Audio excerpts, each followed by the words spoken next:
Ya, bismillahirrahmanirrahim. Assalamualaikum warahmatullahi wabarakatuh.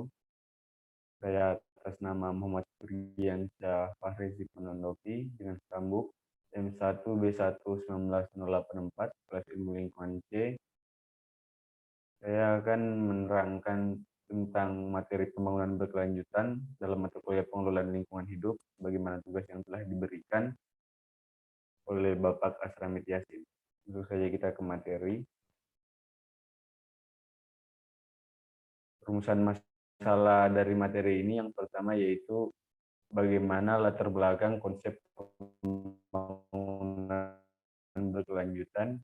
Yang kedua, apa pengertian pembangunan berkelanjutan. Ketiga, bagaimana dimensi pembangunan berkelanjutan. Yang keempat, bagaimana pilar pembangunan berkelanjutan.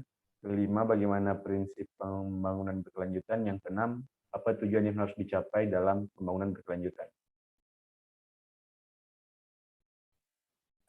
Latar belakang konsep pembangunan berkelanjutan.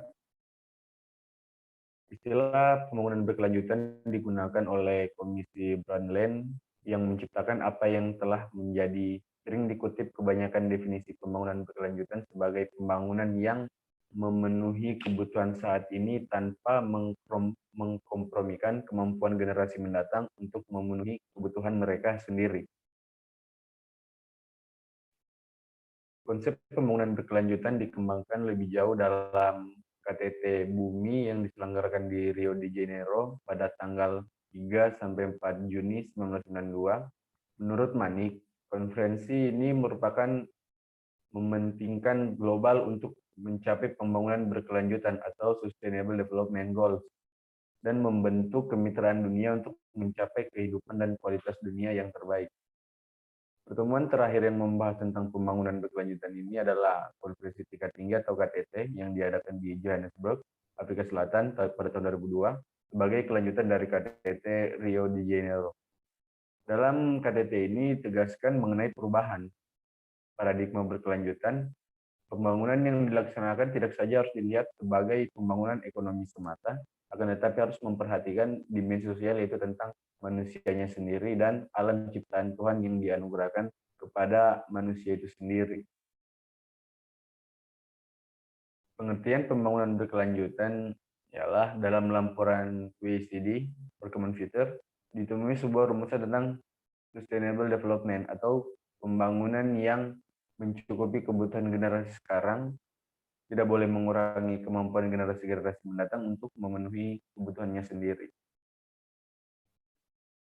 Adapun menurut para ahli sebagai berikut, elemen Salim mengungkapkan yang dimaksud dengan pembangunan berkelanjutan adalah suatu proses pembangunan yang mengoptimalkan manfaat dari sumber daya alam, sumber daya manusia, dengan menyerasikan sumber daya alam dengan pembangunan manusia dalam pembangunan.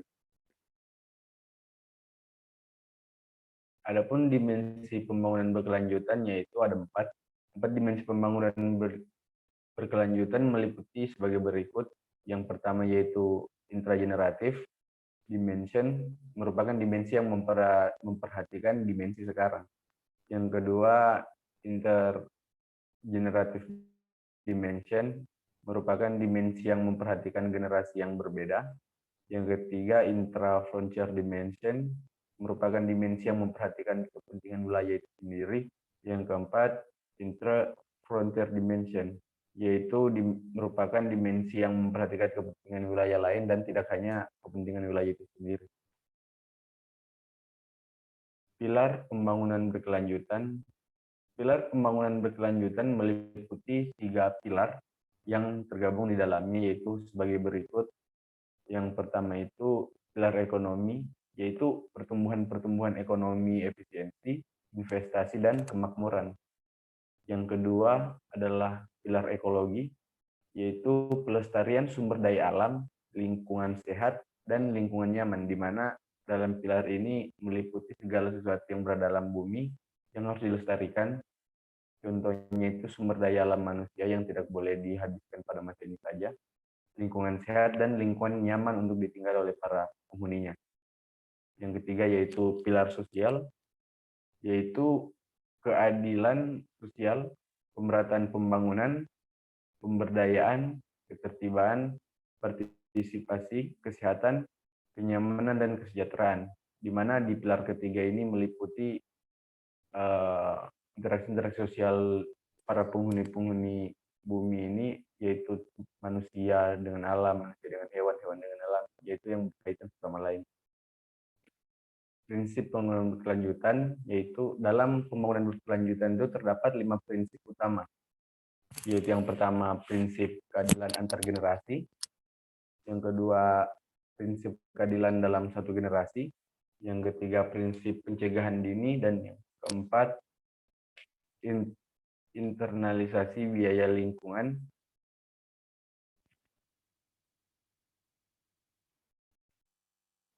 Pada konsep pembangunan berkelanjutan terdapat beberapa prinsip penting, yaitu yang pertama, pembangunan harus memenuhi kebutuhan masa kini tanpa mengorbankan hak pemenuhan kebutuhan generasi yang akan datang. Yaitu pembangunan yang dilakukan sekarang itu harus memikirkan pembangunan yang akan terjadi di masa yang akan datang selanjutnya. Yang kedua, pembangunan harus tetap memperhatikan ekosistem yang ada sesuai dengan kemampuan daya dukungnya sehingga tetap terjaga dan kualitas lingkungan tidak mengalami penurunan, yaitu tetap lestari. Yang ketiga, setiap kegiatan pembangunan harus selalu mewujudkan kepentingan kelompok atau masyarakat lain dimanapun berada, serta mengindahkan keberadaan kehidupan sekarang maupun kehidupan masa yang akan datang. Yang keempat, pembangunan berkelanjutan bertujuan untuk meningkatkan kualitas hidup manusia dalam segala aspek, baik fisik, rohani, sosial, budaya dalam jangka panjang, dengan tidak memberikan dan tidak merusak sumber daya alam yang ada, dan juga serta tidak melampaui kapasitas daya dukung yang tergabung di dalamnya. Selanjutnya, tujuan pencapaian dalam pembangunan berkelanjutan. Secara ideal, berkelanjutannya pembangunan membutuhkan pencapaian tujuan poin 1, keberlanjutan ekologis, yakni akan menjamin keberlanjutan eksistensi bumi ini. Yang kedua, keberlanjutan ekonomi. Nah, dalam perspektif ini, pembangunan memiliki dua hal utama, yaitu berkelanjutan ekonomi makro dan ekonomi sektoral. Poin ketiga, keberlanjutan sosial budaya. Poin 4, keberlanjutan politik. Dan yang kelima, keberlanjutan pertahanan dan keamanan. Mungkin sekian yang dapat saya sampaikan dalam materi saya kali ini. Lebih dan kurangnya mohon dimaafkan. Jika ada kesalahan, itu datangnya dari saya. Jika ada kebaikan, itu datangnya dari Allah. Yang dari saya, billahi taufiq wal hidayah, yakin sudah sampai. Wassalamualaikum warahmatullahi taala wabarakatuh.